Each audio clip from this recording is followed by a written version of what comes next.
नमस्कार, आप सभी का स्वागत करता हूं अपने YouTube चैनल सुरेंद्र सिंह बोरा में। साथियों, आज हम बात करते हैं diary number 17948 of 2024 Naveen Kumar versus the union of India Chhattisgarh BEd joining teachers को लेकर के। जो 2 जुलाई को माननीय सुप्रीम कोर्ट में जो सुनवाई हुई, उसका ऑर्डर आप सभी लोगों ने देख लिया होगा। उस ऑर्डर के संबंध में मैं पूर्व में भी छत्तीसगढ़ के अभ्यर्थियों को हमेशा आगाह करते रहा, लेकिन छत्तीसगढ़ के अभ्यर्थियों ने वो बात मेरी बहुत कम सुनी। और क्योंकि उन्होंने ये कह दिया कि हमारे पक्ष में सरकार आ रही है, हमारे पक्ष में सरकार आ रही है, सरकार हमें बचाएगी। अब यहाँ पर सरकार पे खुद ही जो है कि कोड ऑफ कंडक्ट जो है कि कंडक्ट ऑफ कोड वाला जो प्रॉब्लम है वो उन पर होने वाला है। यानी कि यहाँ पर जो है कि कोर्ट के आदेश का अवमानना वाली बात आ गई है। कोर्ट के आदेश की अवमानना करना सरकार पर भारी पड़ सकता है। देखिए, 2 जुलाई को जो हियरिंग हुई और 28 अगस्त की जो तारीख मिली, तो उससे लेकर बीएड वाले बहुत खुश नज़र आ रहे थे, लेकिन जो ऑर्डर आया उस ऑर्डर को देख करके ये परेशान हुए। साथियों, मैंने बहुत अच्छी तरीके से इन लोगों को समझाया, एक एक एथेंटिक डॉक्यूमेंट आशुतोष जी को दिया था। हरिशंकर जी से मेरी बराबर बात हो रही थी, तो आशुतोष जी को भी मैंने बराबर एक एक डॉक्यूमेंट के बारे में बताया कि आपको कैसे कैसे ये सारी चीज़ें करनी हैं। लेकिन कि Naveen Kumar versus the union of India वाली जो बात मैं आपको बताना चाह रहा हूँ, ये बहुत सोचने वाली बात है, समझने वाली बात है।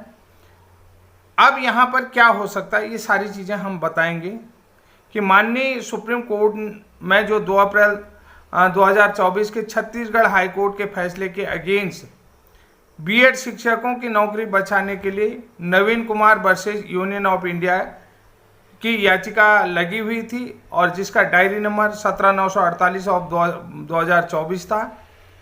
इसके साथ 4 अन्य केस भी अटैच थे, यानी कि लिस्टेड थे। माननीय सुप्रीम कोर्ट ने 2 जुलाई को सुनवाई करते हुए इस फैसले पर कोर्ट के जो मतलब 2 सुनवाई कर दिया और फैसला देते हुए कोर्ट का ऑर्डर पास कर दिया है।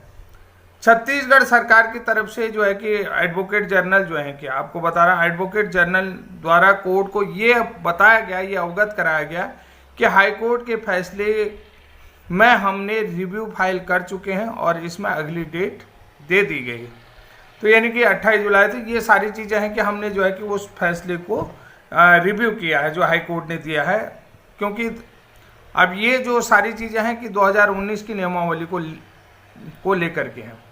तो सबसे पहले देखिए, 11 अगस्त 2023 के सुप्रीम कोर्ट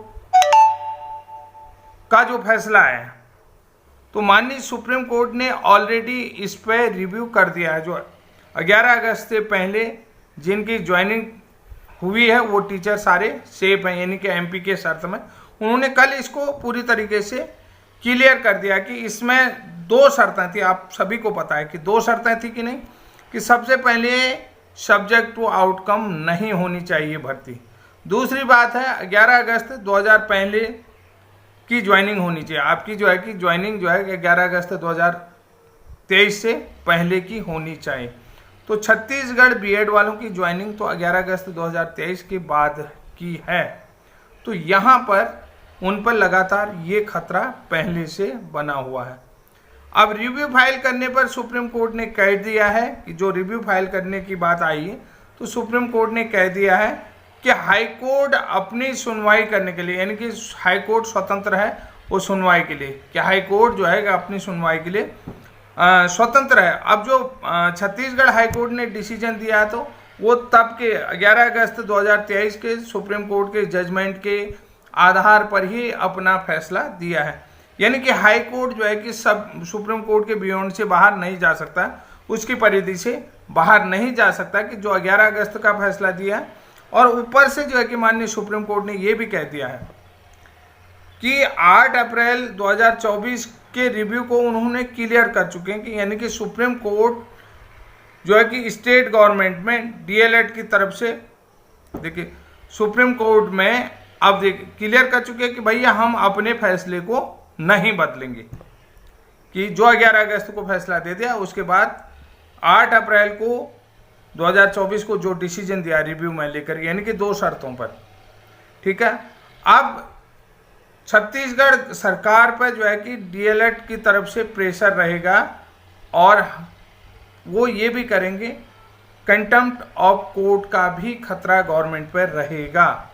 यानी कि राज्य सरकार रिव्यू को लेकर के सुप्रीम कोर्ट गई है और सुप्रीम कोर्ट उसको क्लियर कर चुकी है कि पुराने ऑर्डर पे किसी भी प्रकार की दखलंदाजी नहीं होगी, अर्थात जजमेंट में कोई बदलाव नहीं होगा। तो साथियों, अब भाई जब छत्तीसगढ़ बीएड की नौकरी को बचाने का सवाल आता है तो यानी कि 8 अप्रैल के रिव्यू पिटीशन में कोई न कोई बदलाव होना चाहिए। अब बदलाव कैसे होगा कि सुप्रीम कोर्ट ऑलरेडी क्लियर कर चुकी है, रिव्यू भी दे सके, 11 अगस्त पहले से ज्वाइनिंग होनी चाहिए। और उसके बाद उन्होंने कह दिया कि छत्तीसगढ़ हाईकोर्ट जो है कि अपने डिसीजन सुनवाई के लिए स्वतंत्र है, तो स्वतंत्र होता है। उन्होंने 2 कंडीशन में, एक सब्जेक्ट टू आउटकम नहीं होने 11 अगस्त से पहले।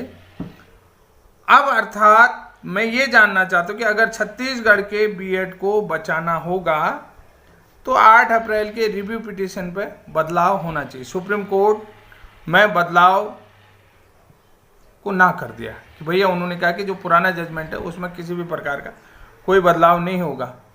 अब जल्दी से इसमें निपटारा होना चाहिए, क्योंकि ऑलरेडी जो है कि हाई कोर्ट डिसीजन दे 2019 की नियमावली के अनुसार जितने भी बीएड वाले लगे हैं उनको हटा करके रीमेरिट बना करके डीएलएड वालों को रखा जाए।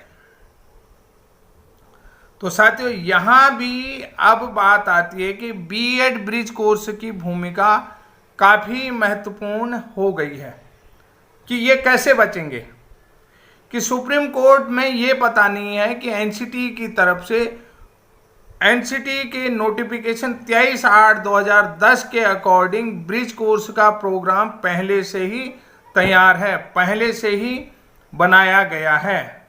जो ठीक है, अब क्यों बनाया गया, देखिए सबसे बड़ी चीज मैं आपको ये बता देता हूं कि इनको जो बीएड वेलफेयर एसोसिएशन ने अभी 12 तारीख को रिव्यू पिटीशन लगाया, अगर उसमें भी वो ब्रिज कोर्स को आगे नहीं करते हैं तो उनके रिव्यू को भी खतरा हो सकता है। सबसे पहले आपको जो ब्रिज कोर्स एनसीटी की तरफ से 2017 से 19 के बीच में करवाया गया है, उस पॉइंट को सबसे आगे रखना पड़ेगा कि माननीय सुप्रीम कोर्ट को यह बताना पड़ेगा कि एनसीटी की तरफ से ब्रिज कोर्स का सिलेबस पूर्व में ही तैयार किया गया।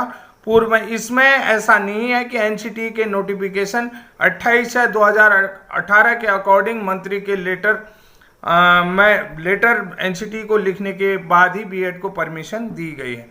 तो यहाँ पर देखिए कि भाई ब्रिज कोर्स को लेकर के बाकायदा सभी स्टेट एजुकेशन सेक्रेटरीज के साथ सभी एजुकेशन बोर्ड के जो एजुकेशनल बोर्ड हैं इंडिया में, चाहे सीबीएसई हो, स्टेट बोर्ड हो और आईसीएसई बोर्ड हो, सभी स्टेट बोर्ड, सभी जो है एजुकेशनल बोर्ड के सेक्रेटरीज और चेयरमैन, इन सब के साथ मंत्रणा करने बाद एक्सपर्ट कमेटी गठित की गई है। उसके बाद एनसीटी का जो एक्ट है 1993 की धारा 14 के अकॉर्डिंग पाठ्यक्रम बनाया गया, सिलेबस तैयार किया गया, उसको एक्सपर्ट कमेटी की तरफ से रिकमेंडेशन किया गया, जब उसकी आवश्यकता बनी तो रिकमेंडेड किया गया। यानी कि मैं आपको ये बता देता हूं 23 अगस्त 2010 के राष्ट्रीय अध्यापक शिक्षा परिषद के नोटिफिकेशन के आधार पर आरटी एक्ट में संशोधन किया गया और मिनिमम क्वालिफिकेशन कंप्लीट करने के लिए 1 से 5 तक 5 साल लिया गया। 5 साल लिया गया तो आपको ये बता देता हूं 5 साल में जब देखा गया तो पूरी तरीके से देश में जहां भी एंट्रेंस टीचर थे वो प्रशिक्षित नहीं करेंगे। तो फिर 17 अक्टूबर 2017 को आरटी एक्ट में संशोधन करके 1 अप्रैल 2015 से लागू किया गया और 9 साल के भीतर, यानी कि जो एंट्रेंस टीचरों को प्रशिक्षित करने के लिए जब शिक्षा मंत्रालय भारत सरकार यानी कि मिनिस्ट्री ऑफ इंडिया जो है कि 9 साल ले सकती है, तो बीएड वालों को हटाने के बाद इतनी जल्दी नहीं हटाया जा सकता कि पूर्व के बीएड को मौका ये बन सकता है। 9 साल लिए कि एंट्रेंस टीचर को प्रशिक्षित क्वालिटी एजुकेशन को मेंटेन करने के लिए मंत्रालय ने प्रशिक्षण देने में कितने साल लिए? 9 साल। आरटी एक्ट 2017 अक्टूबर 2017 उसमें मेंशन है, और वो मेंशन है आरटी एक्ट के संशोधन में, और 2010 में ही ब्रिज कोर्स पाठ्यक्रम बनाया गया है। अगर आप कह सकते हैं ब्रिज कोर्स, तो एनसीटी का गजट 2018 रद्द हुआ कि एनसीटी का नोटिफिकेशन 2010 रद्द नहीं हुआ, जिसके आधार पर आरटी एक्ट में संशोधन किया गया। आरटी की धारा 23(2) रद्द नहीं हुई है, उसको रद्द नहीं किया गया है, आपको मैं ये बता देता हूं। तो आपको सबसे पहले ब्रिज कोर्स को आगे लाना पड़ेगा, और कोर्ट को ये बताना पड़ेगा कि 2017 से 19 के बीच में एनसीटी की तरफ से 23/8/2010 के नोटिफिकेशन के आधार पर ब्रिज कोर्स प्रशिक्षण करवाया गया है, जो कि सरकारी स्कूलों के टीचर को, प्राइवेट स्कूलों में पढ़ाने वाले टीचरों को ये प्रशिक्षण कराया गया है। तो कोर्ट में जो है कि 8 अप्रैल 2024 के डिसीजन में कुछ बदलाव हो सकते हैं। इस बदलाव के लिए, इसमें बदलाव करने के लिए आपने ये चीजें लानी पड़ेंगी। अगर इनको आगे नहीं करेंगे तो आपको कोई नहीं बचा सकता। ये मैं पहले भी बता रहा हूं, अब भी बता रहा हूं कि इन चीजों को, ऐसी चीजों को जो पहले के पाठ्यक्रम है और किस अकॉर्डिंग बने, ये सारी आपको स्टडी करनी पड़ेगी। अगर आप स्टडी नहीं करते हैं, अपने एडवोकेट के माध्यम से इन चीजों को आगे नहीं करते हैं, ठीक है, टाइम टू टाइम में जो संशोधन हुए नियमावली को लेकर, उस संशोधन को आप आगे नहीं बताएंगे तो मुश्किल है कि आपका बच पाना मुश्किल हो जाएगा।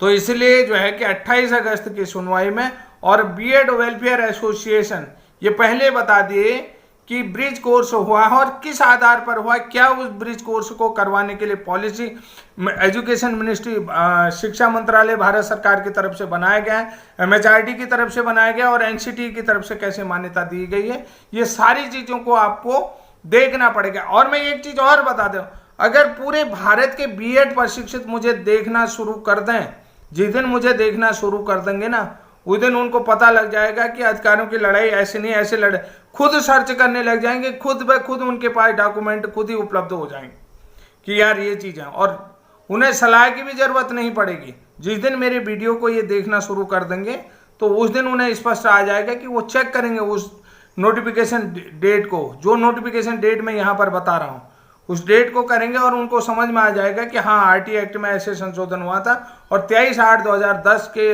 एनसीटी के नोटिफिकेशन में ऐसे संशोधन हुआ। उसके बाद ये प्रोग्राम बना है, समय समय पर जो संशोधित नियमावली बनी इस आधार पर बनी, क्योंकि एनसीटी का गजट नोटिफिकेशन 23/8/2010 आज भी एक्टिव है। तो इसलिए जो है कि बहुत सारी चीज़ें, नियमों में बदलाव हो सकता है, कि नहीं हो सकता है कहना नहीं है, लेकिन उस चीज़ को आगे लाने में आपको समय लगेगा।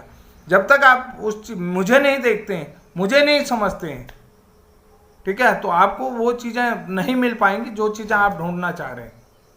भैया आपको बहुत पीछे भी देखना पड़ेगा, पीछे देखेंगे, पीछे की चीज़ें देखेंगे, 23/8/2010 की नियमावली को देखेंगे, आप तो जो है कि 2019 की नियमावली को देख रहे हैं।